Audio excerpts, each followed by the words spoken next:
Eto mga ka-review, kapapasok lang President BBM, Amerika winasak si Senator Robin Padilla. Trillanes kumanta, China nag-back out, WPS binawi. Yan mga ka-review, patungkol po yan ang ating bibigyan ng reaksyon, komento or kritisismo, no, kung meron po mula po sa trending, sa Philippine Trending News. Yan, Trillanes kumanta. Senator Robin Padilla iyak. Nako po nag-back out yan mga ka-review. Pero bago natin simulan yan, kung bago ka pa lang at di pa po nakapag-subscribe sa ating munting channel, please don't forget to subscribe. At i-subscribe nyo na rin po si Philippines Trending News mga ka-review, right? At eto na nga, sama-sama at sabay-sabay po natin pakinggan ang laman ng balitang ito. Eto na po.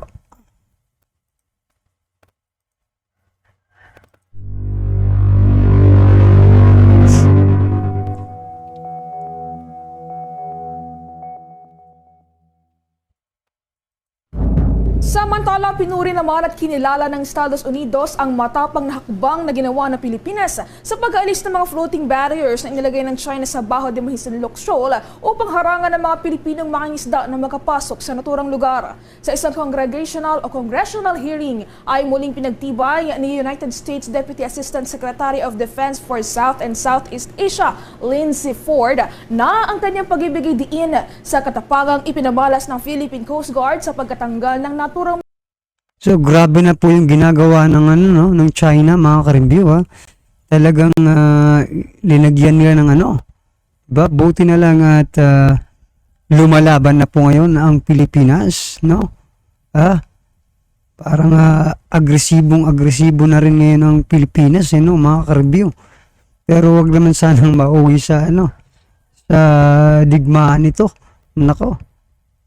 Mga floating barriers. Kasabay nito ay ang muling pagpapatibay din ng Washington sa suporta nito sa ating bansa bilang bahagi ng kanilang commitment sa kanilang mga kaalyadong bansa sa Asia. Kung maalala, una nang idinepensa ng China ang paglalagay ng kanilang Coast Guard ng floating barrier sa Bajo de Masinloc at sinabing ito ay dahil sa umunoy illegal na pagpasok ng mga Pilipinong mangingisda sa naturang lugar. Giit ng Foreign Ministry ng China, ang naturang hakbang daw ng kanilang mga tauhan ay bahagi lamang ng necessary measures ng kanilang bansa sa lugar matapos ang umunoy paghihimasok ng barko ng Bureau of Fisheries and Aquatic Resources sa katubigang pinipilit nilang angkinin na kanilang pag-aari. Sa dagdag pa nating mga balita, ang Philippine Coast Guard ay tumanggi dun sa alok ng ilang mangingisda dyan sa Bajo de Masinloc na sila na yung magsasagawa ng documentation sa China para naman makatulong sa hanay ng Philippine Coast Guard. Alamin natin kung bakit ito tinanggihan ng Philippine Coast Guard. Tinanggihan ng Philippine Coast Guard ang alok ng mga lokal na mangingisda sa Bajo de Masinloc Shoal, painggil sa pag-asagawa ng documentation para sa kanila kapalit ng mga gear o kagamitan bilang proteksyon para sa kanilang kaligtasan. Ito ang inihayag ni Philippine Coast Guard spokesperson for the West Philippine Sea, Commodore J. Tariela, kasunod ng alok ng grupong Big Kiss ng Mangingisda Federation na tumulong sa pag-monitor sa West Philippine Sea, partikular na sa mga agresibong aksyon at illegal na aktibidad ng China sa naturang teritoryo na sakupan ng ating bansa.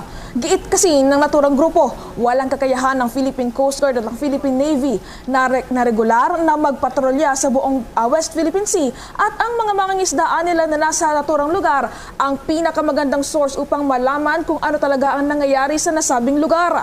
Ngunit gayon pa man ay sinabi ni Commodore J. Tariela na hindi papayagan ng pamahalaan ng alok na ito ng mga lokal na mangingisda sapagkat hindi anya nila gugustuhin na manganib ang kanilang kaligtasan. Kaugnay niyan, narito naman ang bahagi ng pahayag ni Philippine Coast Guard spokesperson for the West Philippine Sea, Commodore J. Tariela. We would really appreciate that kind of, patriotic volunteerism ng ating mga mangingisda. But as far as the national government is concerned, we also don't want to, jeopardize their safety. So I think the national government wouldn't do that, no? Kung kakayanin naman ng mga tao pa rin natin, tayo mismo mag-document yan at hindi natin idadamay ang mga inosenteng mangingisda, then why can't we? Samantala, Tama rin po, no? Kasi talagang mapanganib yun para sa ating mga mangingisda, no, mga ka-review. Kung makita silang documentation, di ba? Video doon. O edi sisitahin na naman sila. Which is na wala rin po silang capacity na ipagtanggol ang kanilang mga sarili. Kaya tama po na wag silang payagan, no, na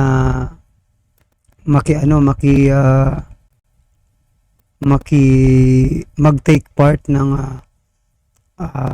ganitong klaseng mission, di ba, mga ka-review? Kasi delikado po yun. Wala po silang proper training, no, na kanilang ginawa, di ba? So, stay put lang po kayo dyan, mga mangingisda, no? Huwag niyo pong ilagay ang sarili niyo sa panganib. Kasi medyo dangerous ng ganyang trabaho, di ba? Habang nangingisda kayo, kukuha kayo ng video. Nako, delikado po yan pag kayo po ay nakita ng mga Chino. Kaya pabayaan na po natin sa otoridad yan, no, mga ka-review. At aminado ang Philippine Coast Guard na wala ngang kakayahan ng ating bansa na bantayan 24/7 ang ating maritime regime ay magdadagdag pa rin ito ng presensya hindi lamang sa Baho de Masinloc kundi maging sa iba pang bahagi na rin ng West Philippine Sea. Narito pa ang dagdag na pahayag ni Philippine Coast Guard spokesperson for the West Philippine Sea, Commodore J. Tariela.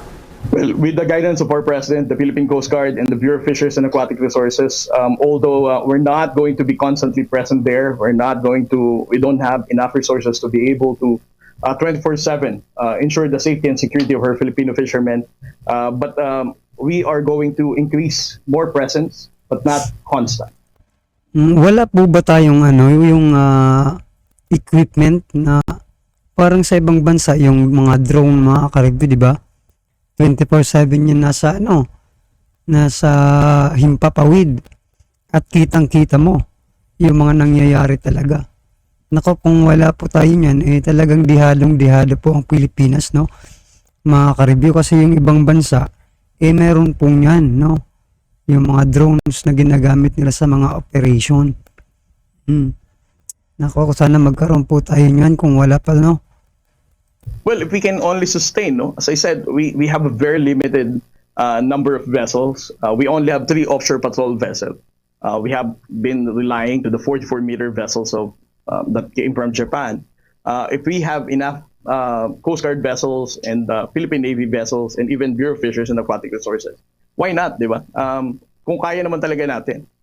It just so happened that we have a very thin resources para i-spread out natin sa West Philippines. Kung maalala, una nang sinabi.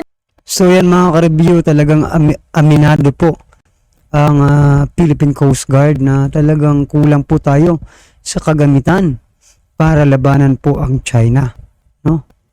At kulang po tayo sa mga equipment, no, mga ka-review. No, yan, umamin na po ang Philippine Coast Guard, no? Pero sana hindi po ito maging rason para, di ba, maging na lang tayo ng China, diba? Parang palagi na lang tayong bulihin. Sana minsan talaga kailangan na natin talagang diba, lumaban din na magpakita ng pagiging agresibo. Kasi wala buling-buli na tayo dito sa West Philippine Sea, mga ka-review. Ano sa palagay niyo, mga ka-review? Kaso nga lang hindi po talaga natin kaya, no? Sinasabi na nga po ng Coast Guard na wala talaga. Yung mga kagamitan is hindi kaya ang China. Ng Philippine Coast Guard na ang pagsiwalat na ito ng Pilipinas sa mga illegal na aksyon ng China ay magpapalakas pa sa ating bansa na ipaglaban ang ating soberanya sa West Philippine Sea na sakop ng ating bansa. Kasabay nito ay tiniyak din ng pamahalaan na magpapatuloy ang kanilang gagawing pagbabantay sa teritoryo ng Pilipinas sa abot ng kanilang makakaya upang depensahan ang ating karapatan. Nagkaaway na naman si Robin Padilla at si Trillanes. Isang ex-senator tsaka isang current senator. Ito, mga ka-review. Alam niyo, mga kochero, for the most part, and I've been very vocal about this, no, pagdating sa posisyon ni Senator Robin sa China. I'm not a fan of yung posisyon niya. I would say na kahit binoto ko siya, mali siya dun sa punto sa China. And I will say that kahit makarating pa niya to sa video na to, kahit makaharap ko pa siya, sabihin ko sa kanya yun, you're wrong. Mali ka dyan sa posisyon mo sa China. Pero in the middle of all of that, meron siyang sinabing tama na yung Scarborough Shoal ay nawala sa Pilipinas nung panahon ni Panot Aquino. Si Trillanes, out of the blue, umepal. Baka kailangan ng konting baka kailangan ng konting media mileage. Nako. Konting media mileage. Kasi mag-e-election na next year Ay, next year pala. Magkakampanyahan na next year. Di ba? Trillanes, tinira si Padilla. Scarborough Shoal, di napasok ng China noong Pinoy admin. What? Nako. What? Ano pinagsasasabi mo? Kaya nga tayo nagpunta sa arbitration Kaya nga tayo napunta sa arbitration kasi nawalan tayo ng control sa Scarborough. Naman to si Trillanes, sundalong kanin. Bakit? Ba't sila nagkaroon ng gulo? Kasi Baka nagkamali siya po itong si Trillanes, no, mga ka-review, kasi matagal rin itong nawala sa politika, mga ka-review. Paano niyang hindi masabi na hindi kay Panot, di ba? Nagsimula ang lahat ng ito. Di ba nung nagdidebate nga nung panahon ng kampanya nila President Duterte, di ba? Yun nga yung isang issue dun di ba? Yung WPS na issue. Tapos sasabihin niya ni Trillanes, nako talagang medyo nauntog siguro itong si Trillanes at nakalimutan na yung kanilang mga ginawa nung panahon ni Panot, mga ka-review, no? 2 weeks ago, si Ronald Llamas nagpunta sa Politiscoop. Mainstay naman talaga siya ng Politiscoop, ng politiko. Mainstay talaga siya doon. Siya yung siya yung parang daily doon. Tapos every now and then may lumalabas-labas lang na pro-admin. Pero that's few and far in between. Si Ronald Llamas talaga yung mainstay ng Politiscoop. Tapos si Ronald Llamas nagsabi na kulang daw sa research si Robin Padilla. Yan. Sumagot dyan si Robin. Ang sabi niya, hindi ako yung kulang sa research. At huwag kayong umepal kasi lumipas na yung panahon nyo. Yan, lumipas na yung panahon nyo.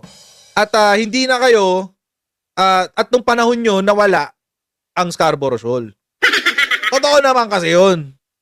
Nagsalita si Trillanes out of the blue.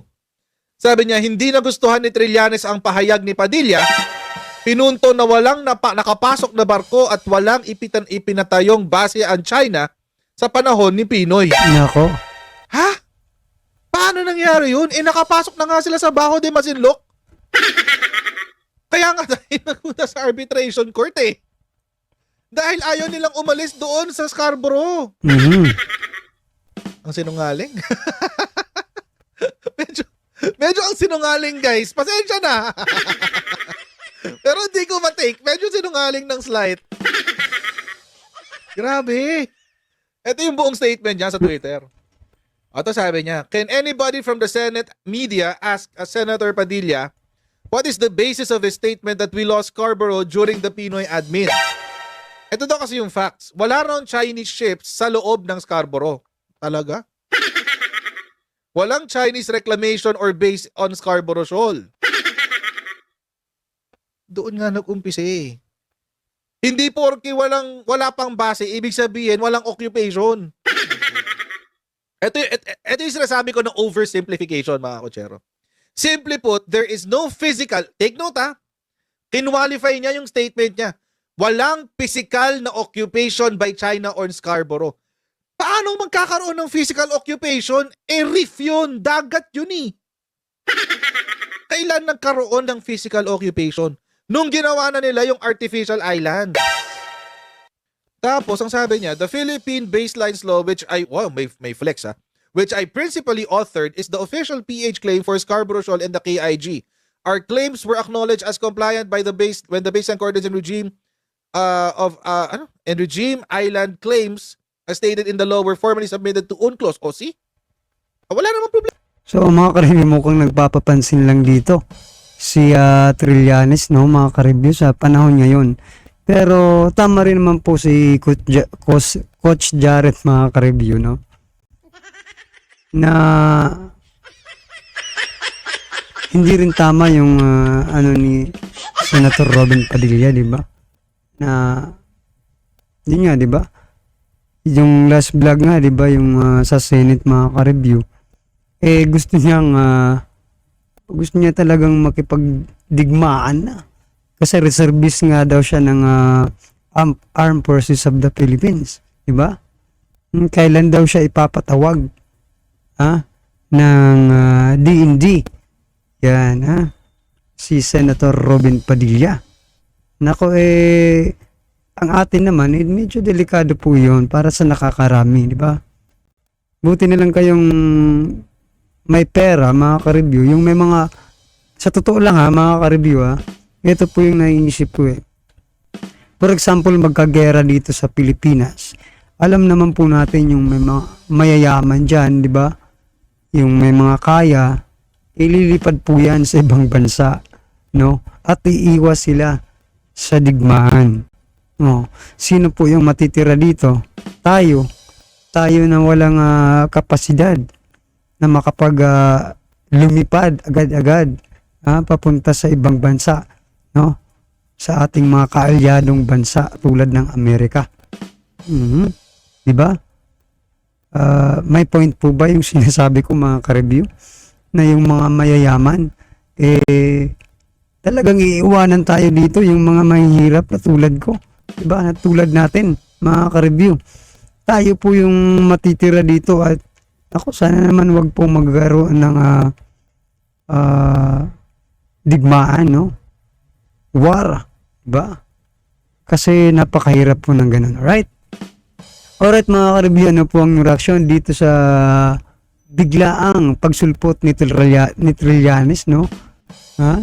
Dito sa kanyang mga sinabi patungkol kay Senator Robin Padilla. Comment lang nyo, i-comment nyo lang po at paratisalin po ng ating mga kababayan ng inyong mga reaksyon patungkol po dito, right? Alright mga ka-review, palike and share na din po ng reaction video ito. Maraming salamat po mga ka-review. Alright.